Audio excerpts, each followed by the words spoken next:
皆さんこんにちは。卓球の深遠な世界を探求する解説動画へようこそ。ケンジです。こんにちは、みさきです。今回は普段私たちが何気なく打っている卓球のボールに書かされたとんでもなく深くて熱い真実について徹底的に語り合っていきたいと思います。美咲さん、実は今、卓球界のバックステージでは、単なる用具のアップデートというレベルをはるかに超えた地殻変動が起きているんです。材料工学の進化、グローバルな巨大供給網のパワーバランス、さらにはサステナビリティや最新のデジタルセンシング技術まで、ボール一球の背景に現代科学と国際ビジネスの全てが凝縮されていると言っても過言ではありません。たかが直径40ミリ、重さ 2.7 グラム程度の小さなプラスチックの玉なのに、そこまで壮大なストーリーが書かされているなんてびっくりですよね。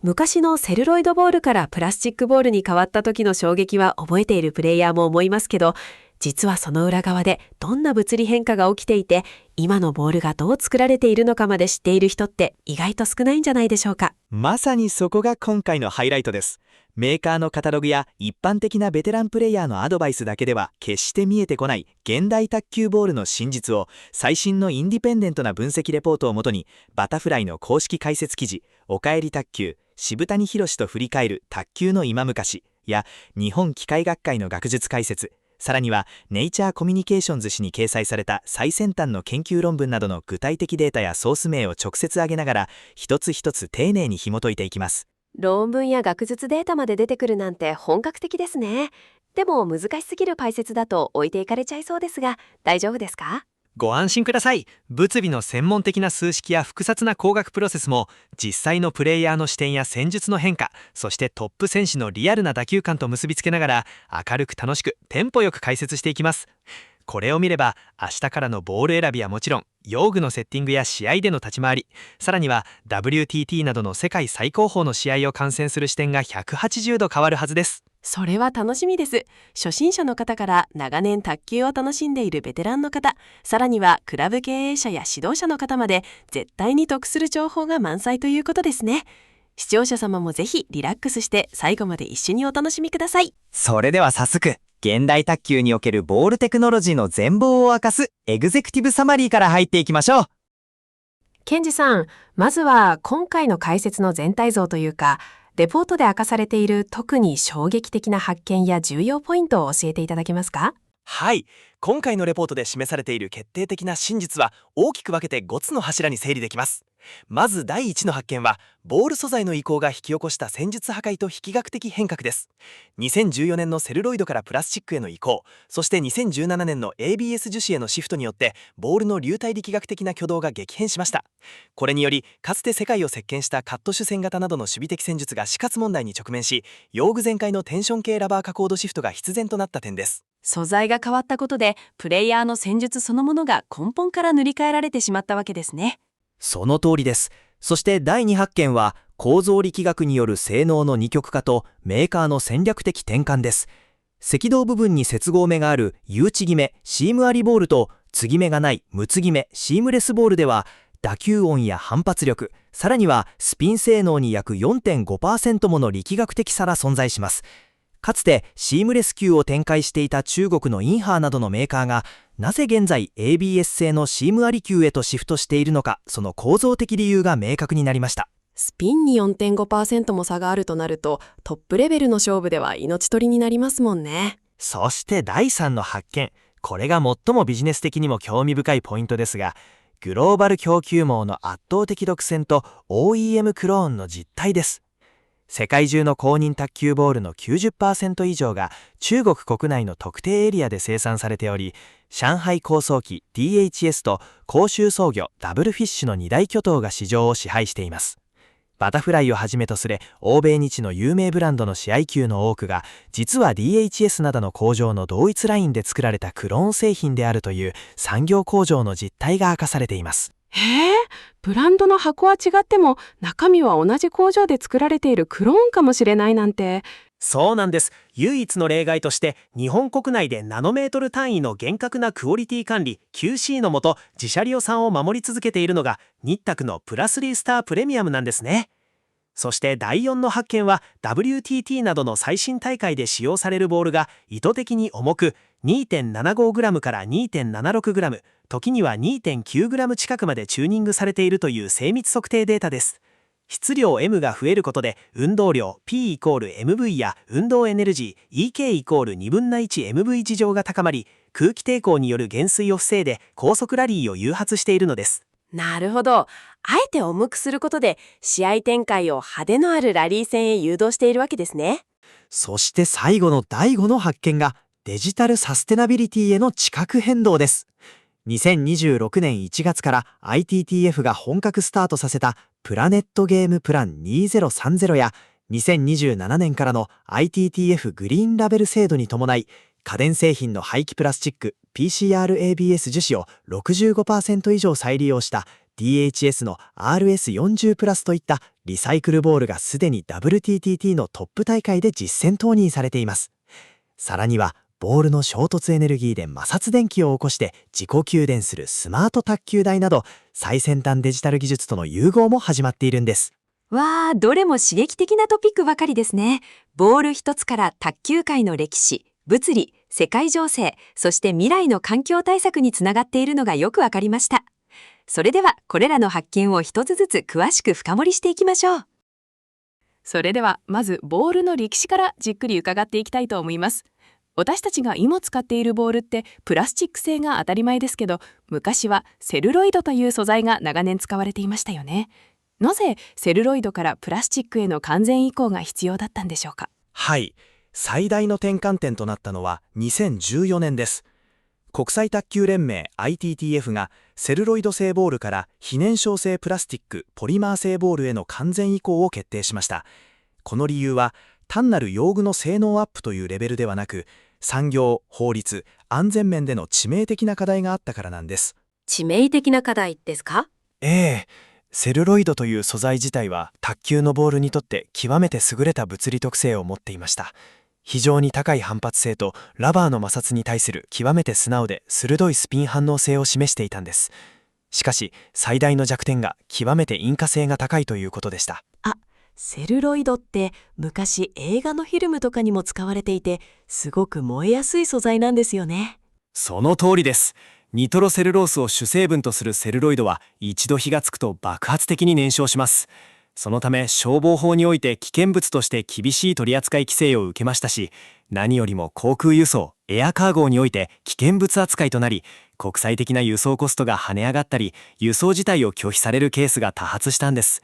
さらに生産現場の工場でも摩擦や熱による発火事故のリスクと隣り合わせで、作業員の安全確保が限界に達していました。試合で使うボールを運ぶことすら危険物扱いで大変だったなんて、スポーツの道具としては世界中で普及させるのに大きな障害になりますね。まさにそこなんです。国際競技として世界中で安定したサプライチェーン、供給網を維持するためには、燃えない安全な素材、すなわち非燃焼性ポリマープラスチックへの移行が絶対に不可欠だったわけです。こうして2014年に長年卓球界を支えたセルロイドの時代が終わりを告げ、プラスチックボール時代へと突入していきました。安全面や輸送面という競技の外側の理由が大きな引き金だったんですね。でも移行した当初って選手たちからかなり不満の声が上がっていたような記憶があります。その通りです。その初期ポリマーボールの混迷とドラマについて次に詳しく見ていきましょ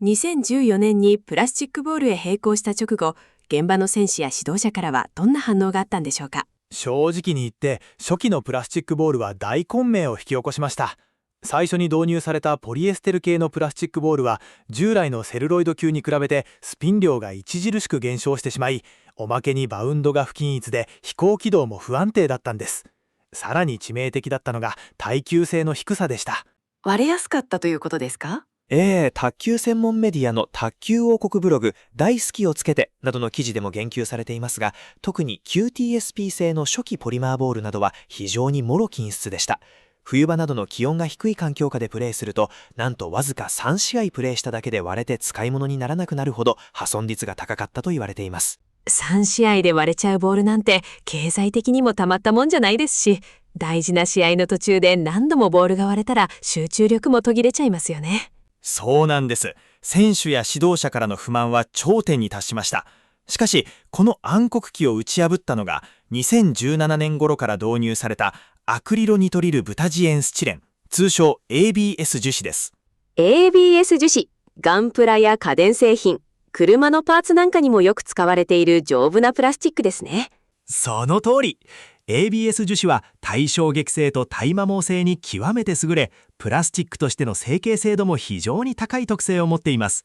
この ABS 樹脂が主原料として卓球ボールに採用されたことで、それまでの割れやすさや不均一なバウンド挙動が一気に改善され、壊れにくく安定した現代のプラボールが完成したわけです。なるほど。ABS 樹脂のおかげで、ようやくまともに打てるプラスチックボールの時代が訪れたんですね。はい。しかし、耐久性と成形性が解決された一方で、この素材変化と同時に進められた 40mm プラスというボールの大型価格が競技特性の物理的バランスを根本から崩すことになりました。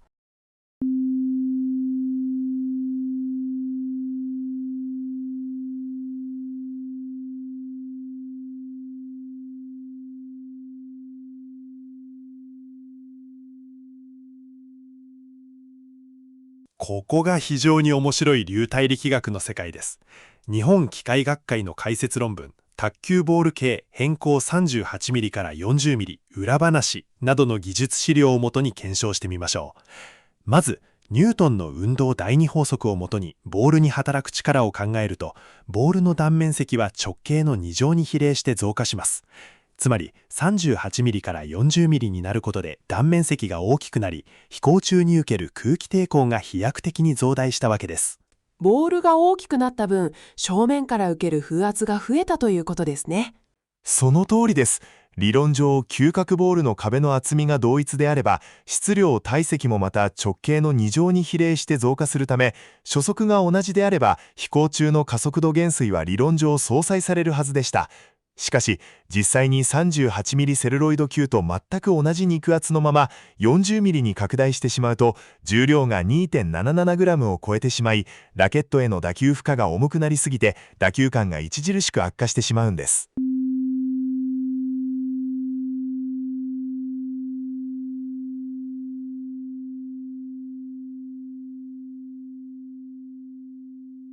まさにそうです。さらに卓球ボールは他の球技、例えば野球やテニス、ゴルフなどのボールに比べて極めて軽量ですよね。そのため空気密度を決定づける大気の状態、すなわち高度、気圧、湿度、そして温度という微細な環境変動の影響をダイレクトに受けるんです。温度や湿度の影響ですか？具体的にはどう変わるんでしょうか？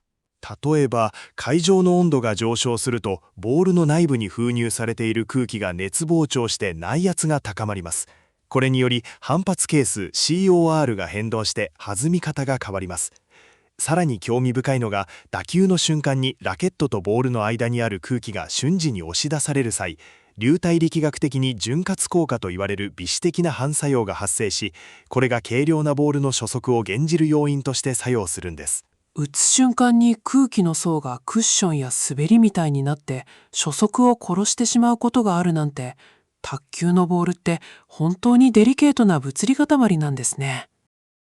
ボールの直径拡大と ABS 素材への移行によって空気抵抗が増えてスピンやスピードが落ちたわけですが、これが実際の卓球の戦術や選手のプレースタイルにはどんな影響を与えたんでしょうか。これは特定の戦術体系にとって破滅的と言っていいほどの打撃を与えました。バタフライの技術解説記事「おかえり卓球渋谷宏と振り返る卓球の今昔」の中で、かつて世界選手権などで活躍した日本を代表する名カットマン渋谷宏さんが詳しく回想されています。カット主戦型、いわゆるカットマンの選手たちですね。相手の強力なドライブを台から離れて粘り強く拾い、強烈に下回転の変化で相手のミスを誘うプレースタイルですよね。40mm 化と ABS 素材への移行により、空中でのスピード減衰だけでなく、スピン量、回転数の減衰が堅調になりました。その結果、カットマンが渾身の力で切った回転をかけたバックカットの回転量が、相手のコートに届くまでに著しく低下してしまうようになったんです。回転の変化は場が小さくなっちゃったということですか？まさにそうです。変化は場が減少したことで、攻撃型の選手からすれば怖さがなくなったわけです。回転が甘くなったボールを簡単に強打されてしまい、カットで相手のミスを誘うというカット主戦型の基本戦術が成立しにくくなり、死活問題に直面しました。多くのカットマンが戦術の大幅な見直しや攻撃対応のスタイルへのチェンジを余儀なくされたんです。ボールの素材が変わっただけで一つのプレースタイル全滅の危機に瀕するなんて、卓球の用具変更の影響力って凄まじいですね。そしてこれに対抗するために攻撃型、守備型を問わず多くの選手が採用した用具のアプローチがラバーの柔らかいテンション系へのシフトでした。ボールが硬い ABS 樹脂になったからラバーも硬くするのかと思ったら、逆に柔らかいラバーにするんですか？そこが卓球用具の奥深いところです。硬質なラバーを使うと変形しにくい硬い ABS ボールがラバーの表面に十分に食い込まないんです。食い込まないとボールとラバーの接触面積と時間が減ってしまい、摩擦力も反発力も引き出せません。だからこそあえてスポンジが柔らかいテンション系ラバーを選び、打球時にボールをスポンジの奥深くまでぐっと食い込ませることで摩擦と反発力を最大限に引き出すという用具調整が現代卓球の主流となったわけです。なるほど。ボールが硬くなったからこそラバーを柔らかくして深食いさせて回転とスピードを作る、物理乗りにかなったアプローチなんですね。さて次はボールの構造についてのお話です。現代のプラスチックボールにはシームあり U 継ぎ目とシームレス無継ぎ目の2つの種類があるそうですが、この2つの違いについて詳しく教えていただけますか？はい、これはボールの製造プロセスと構造力学におけるいわば二大陣営の対立といえるテーマです。まず現在市場の主流である U 継ぎ目シームドボール、つまりシームありボールから説明しましょう。シームありボールというのは真ん中にぐるっと1本のつなぎ目のラインが見えるタイプのボールですね。そうです。半球状に成形した2つのプラスチックパーツを赤道ラインで熱接着、接合して一体化させる伝統的な製法で作られています。で、ここからが構造力学のポイントなのですが、2つのパーツを接合する際、どうしても接合部、赤道ラインの肉厚がわずかに厚くなります。ふむふむ、接着面だけ重なるから分厚くなるわけですね。その結果、球体の内部に目に見えない一本の背骨、専門用語でいうスパインに相当する合成体、硬い帯が形成されるんです。ボールの中に背骨ができる。それによってどんな打球特性が生まれるんでしょうか？このスパイン、背骨が存在することで、強打の瞬間にボール全体がぐにゃっと潰れすぎるのを防ぐフレーム構造として機能します。打球時にはカキンという非常に硬質で澄んだ打球音が鳴り、インパクトのエネルギーがロスなくボールの推進力に変換されます。その結果、直進性が高く、鋭い反発スピードが得られるのが特徴です。DHS、高速機やバタフライ、日卓といった世界の大手ブランドの公式試合球は、この U 継ぎ目製法を基本採用しています。カキンという快音と、強打す時のズドンと伸びる直線的なスピードは、ボールの中の背骨のおかげだったんですね。では一方で、接合目のない無継ぎ目シームレスボールはどんな特徴を持っているんでしょうか？シームレスボールは中国のシュウ・シャオファが保有する特許技術を基盤とし、特殊な金型によってつなぎ目のない球体を一発で一体成形するプロセスで作られます。接合部が存在しないため、理論上は全方位の重りバランスが完璧に均一で、極めて高い伸球度、完璧な丸さを誇ります。どこを叩いても均一な厚みということは、バウンドの癖が一切なさそうですね。まさにそうです。打った時の音はポコッというややこもった独特の音なのですが、バウンドが非常に高く、軌道が素直で、飛行後半に驚くほど弾道で伸びるという優れた空力特性を持っています。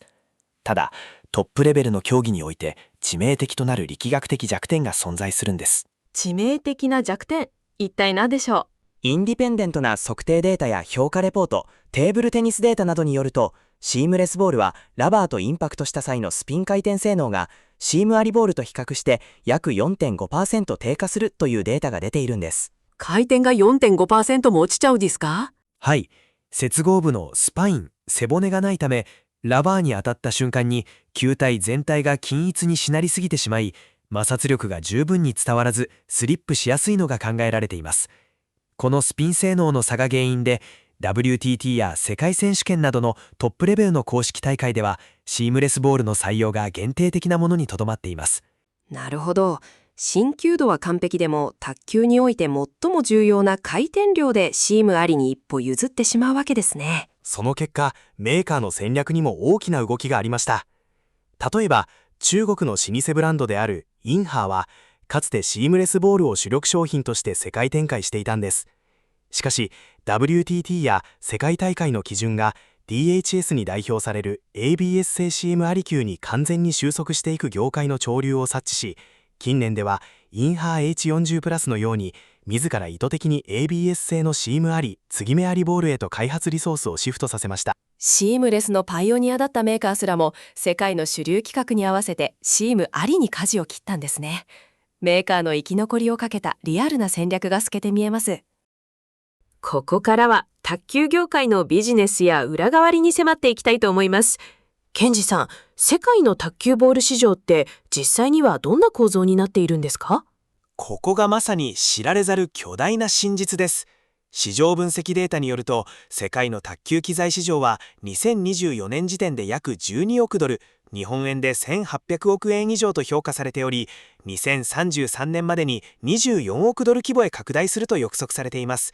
しかし、その市場の実態は上位5ブランドがシェアの 54% を占める完全な寡占状態です。そして世界中に流通している公認卓球ボールの 90% 以上が実は中国国内にある同一エリアにある工場群で生産されています。 90% 以上が中国の同じエリアで作られているんですか？じゃあいろんな国のいろんなブランドから売り出されているボールも。はい。その巨大な中国供給網の頂点に君臨しているのが上海高層機 DHS と広州創業ダブルフィッシュという二大巨頭です。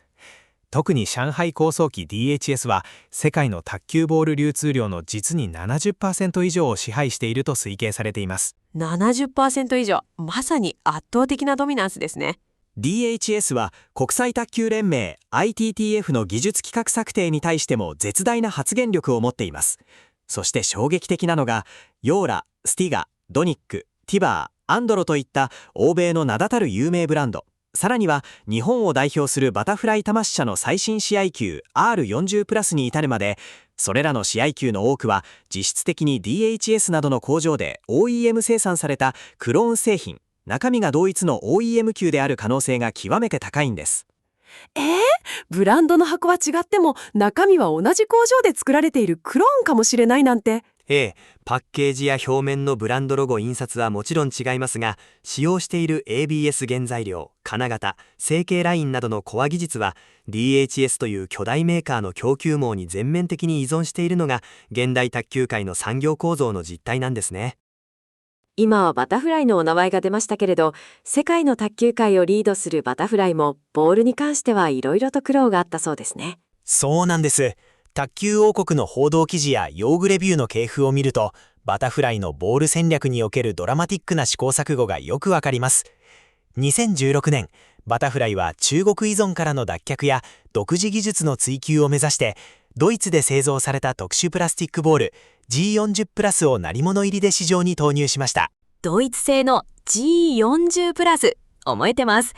なんだかすごく硬くて独特な音がするボールでしたよね。まさにその通りです。 G40 プラスはシームレスに近い非常に硬質な特殊プラスチックで作られていて、直線的なスピードが出やすく、金属音のような高音が響くボールでした。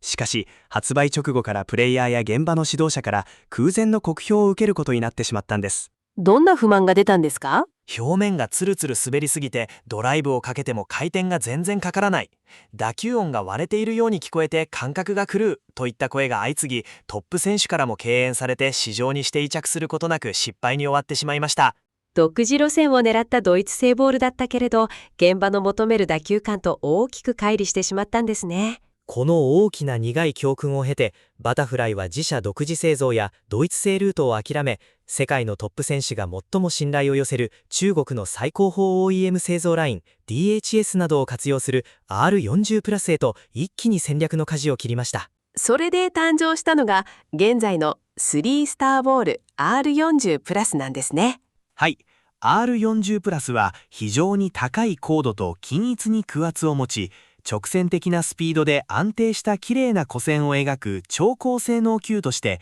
現在世界中のプレイヤーから絶大な評価を獲得しています。しかし、その高いパフォーマンスの中身は、中国の高度な ABS シーム成形技術と DHS の製造ラインに裏打ちされたものだったというわけです。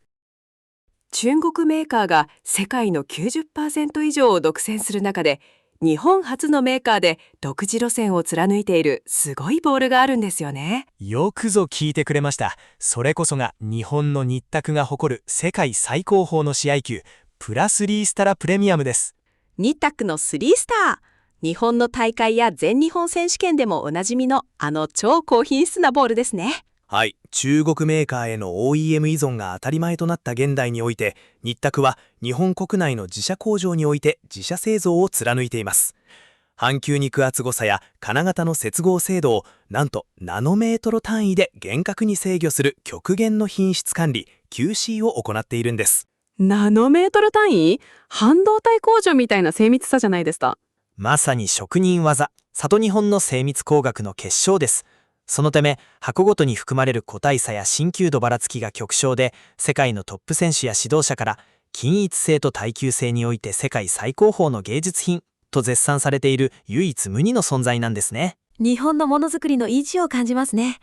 ところで、ケンジさん、ボールのパッケージに書いてある1スター、2スター、3スターという星の数って、そもそも何が違うんですか？最初から違う材料で作っているんでしょうか？実はそこもよく勘違いされるポイントです。ダブルフィッシュの公式技術解説などによると、メーカーは3スター用と1スター用で違う材料を使ったり、別の金型で作り分けたりしているわけではありません。すべて同一の製造ラインからランダムに生産されます。みんな同じラインから出てくるんですか？じゃあどうやって分けられるんですか？決め手は製造の最終工程で行われる自動選別システムです。超高精度カメラや精密電子天秤を用いて、排出されたボールの重量交差、直径交差、そして自軸で回転させた時のブレぐらつきを全数測定します。その中で ITTF の公認基準よりもさらに厳しいメーカー独自の内規基準を 100% クリアした最優秀のエリート個体だけが3スターの称号を与えられ、試合球として箱詰めされるんです。なるほど。厳しい試験を勝ち抜いた選ばれしエリートボールだけが3スターになれるわけですね。じゃあ、少し基準から外れたものはどうなるんですか？わずかに変肉や変重心が見られた個体は、2スターや1スター、あるいは安価な多球練習用トレーニングボールバルク品として格下げされて出荷されます。つまり、素材ではなく、合格基準の厳しさによってランクが分けられているんです。3スターと1スターの違いが自動選別で決まっているなら、私たちがお店で買ったり練習場で使ったりするときに、そのボールが本当に当たり良品かどうかを見極める方法ってないんでしょうか？実はあります。ダブルフィッシュなどの専門ドキュメントでも紹介されているベテランプレイヤーや熟練指導者が現場で長年実践してきた簡易産物理試験といわれる3つのチェック方法をご紹介しましょう。誰でも簡単にできるテクニックです。簡易産物理試験知りたいです。具体的にどうやるんですか？まず一つ目がスピンテストです。平らで滑らかな卓球台や机の上にボールを置き、指で駒のように勢いよくキュッと回転させます。変重心のない良質な3スター球は軸が全くぶれずに1点にとどまったままスーッとスムーズに自転します。逆に重心が偏っている低品質なボールは回転させると軸がガタガタと大きく揺れ、楕円を描くように暴れてしまいます。駒みたいに回すだけで一目瞭然ですね。2つ目のテストは2つ目がバウンステストです。台の上や30センチの均一な高さからボールをポンと自由に落下させます。良質なボールは何度落としても全く同じ高さに垂直に正しく跳ね返りますが、肉厚が不均一なボールは跳ねる高さが毎回ばらついたり、跳ねた瞬間に斜め横へぴょんと飛んでいったりします。決まった高さにまっすぐ跳ねるかどうかですね。そして3つ目は3つ目がスクイーズテストです。親指と人差し指でボールの赤道部、接合ラインと極部分、つむじの部分を優しく均一な力で挟み込みます。3スター球は全方位で均一な弾力と硬さを返してくれますが、粗悪なボールは一部の肉厚が薄いため、指で押すとペコペコと柔らかく簡単にへこんでしまう場所があります。なるほど。回す、落とす、挟むの3つですね。これなら練習場や試合会場で使うボールのコンディションをさっと確認できますね。視聴者様もぜひ試してみてください。ここからはさらにマニアックで興味深い物理データの世界に入っていきましょう。ケンジさん、主要のボールの精密な測定データがあるそうですね。はい。インディペンデントな研究機関やテーブルテニスデータなどが公開している精密科学分析・評価データをもとに、世界中で使われている主要3スターボールの実測値を見てみましょう。ITTF の公認規格では、直径は 40mm から 40.6mm、重量は 2.67g から 2.77g という許容幅が定められています。しかし、トップレベルの競技では 0.01g の重さや 0.01mm の大きさの違いが軌道やスピンに劇的な差を生むんです。0.01g の違いを感じ取るなんて、トップ選手の手の感覚って恐ろしいですね。具体的にはどんな数値が出ているんですか？例えば、主要モデルの実測データです。DHS DJ40 プラスは平均直径 40.05mm、平均重量 2.759g で、重量標準偏差プラスマイナス 0.00g。DHS RS40 プラスは平均直径 40.02mm、平均重量 2.755g。729S40 プラスは平均直径 40.01mm、平均重量 2.749g。インハ H40 プラスは平均直径 40.03mm、平均重量 2.744g。ダブルフィッシュ V40 プラスは平均直径 40.04mm、平均重量 2.738g。ネオテック NP40 プラスは平均直径 40.02mm、平均重量 2.576g となっています。わあ、こうやって一覧で見ると、同じ 40mm プラスのボールでもメーカーやモデルによって重量や特性が全然違いますね。そうなんです。例えば、ダブルフィッシュの V40 プラスはバウンドで質な多球感ですが、重量の標準偏差ばらつきがプラスマイナス 0.011g とやや大きめです。一方で DHS の DJ40 プラスは重量が 2.759g と非常に重く、標準偏差もプラスマイナス 0.005g と極めて高い成形精度を示しています。 DHS のボールが圧倒的に重いですね。規格の下限である 2.0g を大幅に上回っています。DHS の公式市外級 DJ40 プラスが 2.759g と重いというお話が出ましたが、ケンジさん、これって意図的に重く作られているんですか？その指摘こそが本レポートが暴いた非常に重要な真実です。現在 WTT が主導する主要な国際大会で使用される DHS 製の試合球は、ルール上の下限値である 2.70g を大幅に上回る 2.75g から 2.76g の重量レンジにチューニングされています。さらに一部の WTT 最高峰大会で使用される特別選別級に至っては、なんと平均 2.90g に迫るほどの増量化が行われているというデータがあるんです。 2.90g、 規定の上限ギリギリかそれ以上に重いボールが使われているってことですか？なぜそんなにボールを重くするんでしょう？物理学の公式を思い出すと分かりやすいですよ。運動量 P イコール MV、 質量×速度、そして運動エネルギー EK イコール2分の 1MV 次乗、質量×速度の2乗です。ボールの質量 M が増加すると、打球時に保持する運動量と運動エネルギーが飛躍的に大きくなります。質量が増えると空気抵抗に負けなくなる。時間にすればわずかですが、まさにその通り。重いボールは空気抵抗による減衰を受けにくくなり、相手コートに届いてからも速度が落ちず、バウンド後の伸びと破壊的な威力が劇的に向上します。WTT は試合観戦時のラリーのスピード感とダイナミクスを高め、エンターテインメント性を向上させるために、ボールを意図的に重くチューニングしていると考えられるんです。試合を盛り上げるための戦略的アプローチだったんですね。でもそうなるとプレイヤーへの負荷や戦術への影響もすごそうですね。猛烈な影響が出ています。まずカットマン守備型にとっては、重いボールはバウンド後の回転が急速に減衰し、相手に打たれやすくなるため、事実上の戦術的死刑宣告ともいえる打撃になりました。そして大腕高い選手にとっても、軽いボールの時のように手首のスナップだけで打つと押し負けてしまうため、体幹を使ったより大きなインサイドアウトのスイングスピード、そして激しいパワーラリーに耐えうる強靭なフィジカルと筋力が必須となりました。現代卓球が超アスリート化、パワーゲーム化した最大の要因は、このボールの重量チューニングにあったわけです。卓球の高速化、パワー化のお話もすごかったですが、最近の卓球界では環境問題やサステナビリティ、持続可能性ということもよく聞くようになりました。ボール作りにもその波が押し寄せているんでしょうか。それどころか2025年以降、卓球用具業界における最大のパラダイムシフトが、この環境持続可能性、サステイナビリティへの本格移行なんです。ITTF 国際卓球連盟の公式発表ドキュメントによると、国連の気候変動目標や循環型社会の構築に対応するため、2026年1月よりプラネットゲームプラン E030 という壮大な目標が全面的にスタートしました。プラネットゲームプラン2030、具体的にはどんなロードマップが掲げられているんですか？2030年までに主要な国際大会における CO2 排出量を 40% 削減すること、埋め立て廃棄物を 10% 未満に加えること、そしてシングルユース、使い捨てプラスチックの完全撤廃などが掲げられています。モルテン、そして用具メーカーに直接関係する最も具体的な規制が2027年から段階的に施行される ITTF グリーンラベル制度です。グリーンレベル。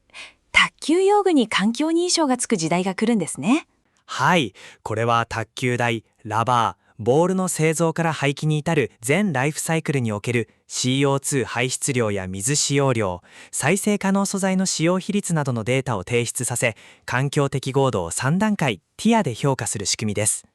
2027年以降はいくら性能が良くても、このグリーンラベルを取得していない用具は国際大会や公認市場からシャットアウトされることになります。性能が良いだけじゃダメで、地球環境に優しい用具じゃないと公式試合で使えなくなるわけですね。用具メーカーにとってはものすごく大きな転換点になりそうです。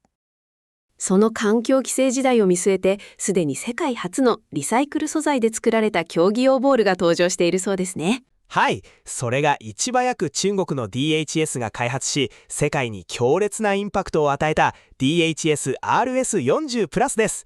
ITTF のニュースリリースやテーブルテニス11などの検証レポートで大きく取り上げられました。 RS40 プラス、リサイクル素材って具体的に何から作られてるんですか？ペットボトルとかですか？なんと家庭から回収廃棄された冷蔵庫、洗濯機、テレビといった大型家電製品の廃棄プラスチックなんです。これを高度な生成リサイクルプロセスに通すことで、抽出された消費者再生プラスチック PCR-ABS 樹脂を 65% 以上使用して作られています。廃棄された家電製品が卓球の3スターボールに生まれ変わるなんて夢のような技術ですね。でもリサイクル素材で国際卓球連盟 ITTF の厳しい公認試験をクリアできたんでしょうか？その認可プロセスが非常に迅速で驚異的でした。記録を追うと、2025年2月27日に DHS から ITTF 用具委員会へ最初のサンプルと技術データが提出され、実験室での検査がスタートしました。そしてわずか3週間後の2025年3月18日、新球度、バウンドの均一性、耐久性といった全ての公認基準を完全にクリアし、正式な ITTF 公式認可を取得したんです。たった3週間で 100% 合格。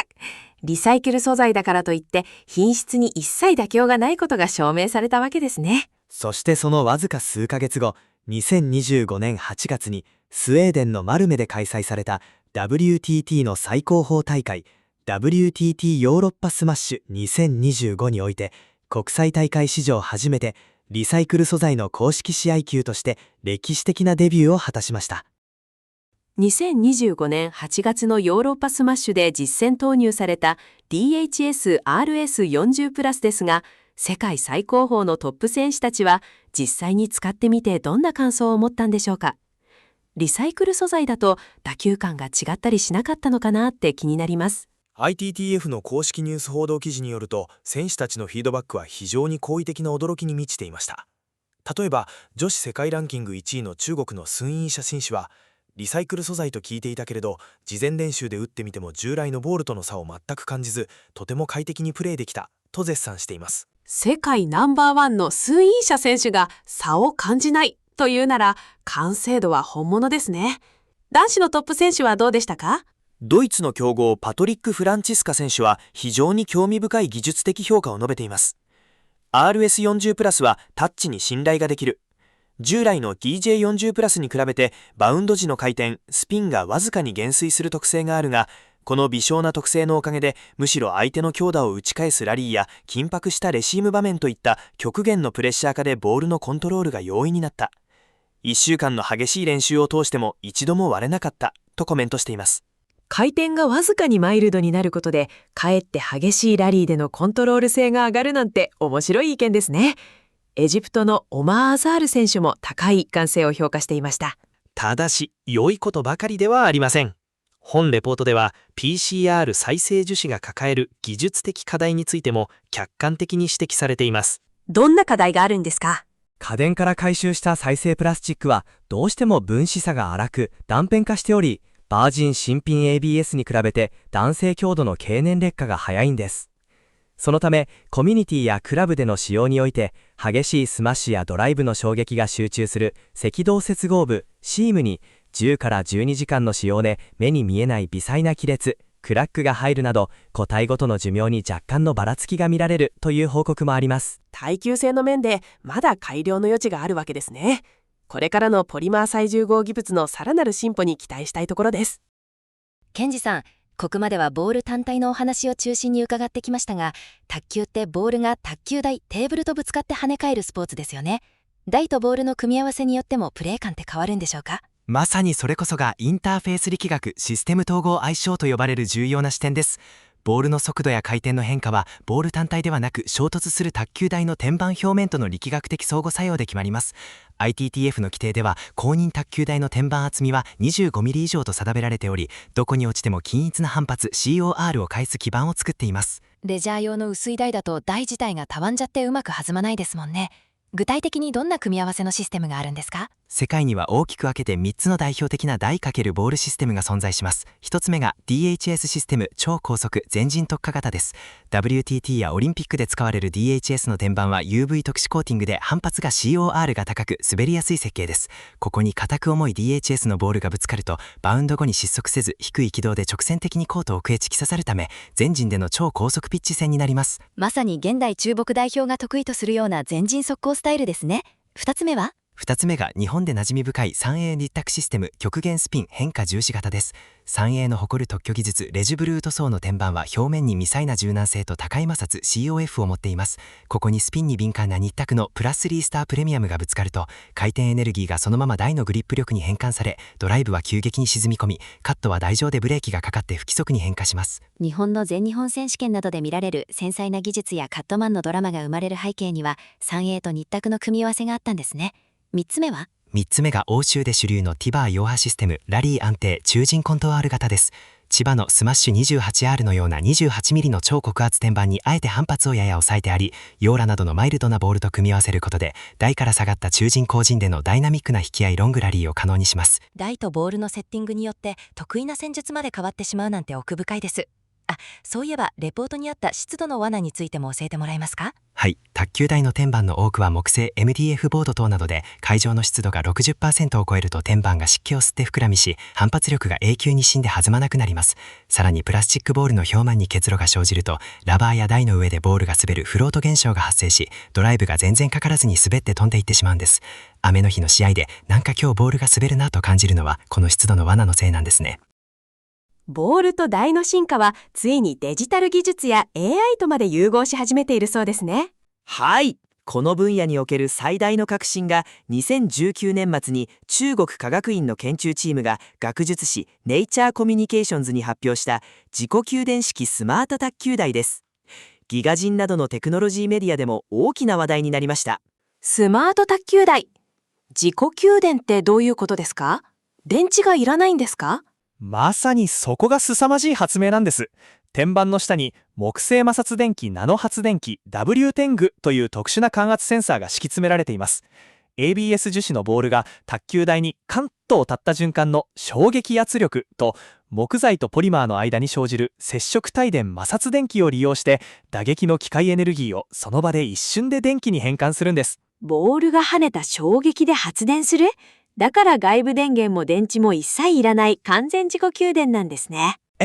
そしてその自家発電した電力でセンサーと判定 AI を動かし、ボールが台の角に当たった際、ミリ秒単位で衝撃波形と周波数を解析して、トップエッジ有効球か、サイドエッジ無効球かを 100% の物理的精度で自動判定してくれるんです。判定が難しいエッジボールをボールが跳ねたエネルギーで即座に正確判定してくれるなんて画期的すぎます。さらにトレーニング用の最新システムもあるんですよね。トーマス・マイヤーが開発したプロジェクションマッピングシステム、テーブルテニストレーナーですね。ハイスピードカメラとプロジェクターを使い、選手が NFC チップ入りのラケットを台に置くだけで、天板の上にご自分のダッシュボードや過去のデータが投影されます。ラリー中もボールの軌跡が光のラインでリアルタイム表示されたり、相手の配球ヒートマップが台上面に直接映し出されたりして、ゲーム感覚で直感的な高度なトレーニングができるようになっています。まるで SF 映画やゲームの世界ですね。卓球がデジタル技術でどんどん進化していてワクワクします。さあ、ここまで現代卓球におけるボールテクノロジーの歴史、力学、グローバル供給網、環境対応、そしてデジタル化まで一気に語り合ってきました。ボール1球から本当に世界の卓球界のあらゆる構造が見えてきて感動しました。最後に、私たちプレイヤーや指導者、クラブ運営者がこの真実を知った上で今後どういう選択をしていくべきか、まとめをお願いできますか？はい、本レポートから得られる戦略的インプリケーションは3点あります。1点目は競技志向プレイヤーの環境同調戦略です。国内大会の勝利を目指すなら 3A の台と相性が抜群な日卓のプラ3スタープレミアムも軸に練習するのが最適解です。しかし WTT や世界大会を目指すのであれば、平時の練習から DHS 製の重いボール DJ40 プラスや RS40 プラスを取り入れ、直線的でバウンドが低い超高速全員ピッチへの適用と、フィジカルを鍛えたライジングカウンター技術を標準装備しておく必要があります。自分がどの舞台で戦うかによって練習で使うボールや環境を戦略的に選ぶ必要があるわけですね。2点目は2点目はクラブ経営・指導現場における経済合理性の追求です。多くの欧米国内ブランドの試合球が中国メーカーの OEM クローンであるという構造を理解し、卓球練習などのトレーニング用には無理に高額なブランド料を支払うのではなく、中身が同等で安くなる DHS 純正品や耐摩耗性に優れた 3way ABS-HD、 精度を上げたインハイ H40 プラスなどを一括調達するのが最も賢いコストパフォーマンスを生む選択になります。中身の実態を知っていれば無駄なコストを抑えて賢く設備投資ができますね。そして3点目は3点目はサステナビリティ・グリーンラベル規制への先行的適用です。2027年からのグリーンラベル義務化に向け、 DHS の RS40 プラスに代表されるリサイクルボール PCR-ABS 級への移行は不可欠です。リサイクル級特有のわずかに柔らかくコントロールしやすいが耐久寿命の特性が従来と異なるという物理的特徴をいち早く理解し、ラバーの角先や力加減を前もってチューニングしておくことで、次世代の規格変更においても他社に先んじて確固たるアドバンテージを築くことができます。時代に先駆けて用具や技術をアジャストしていくことが未来の卓球で勝利をつかむ鍵になるんですね。ケンジさん、今日のお話本当にためになりました。ありがとうございます。小さなボール一つに込められた数々のドラマと最新科学の真実を視聴者様にも楽しんでいただけたなら幸いです。用具の進化とともに卓球というスポーツはこれからもますます進化していきます。それでは今回の解説はここまでとなります。ご視聴ありがとうございました。ご視聴ありがとうございました。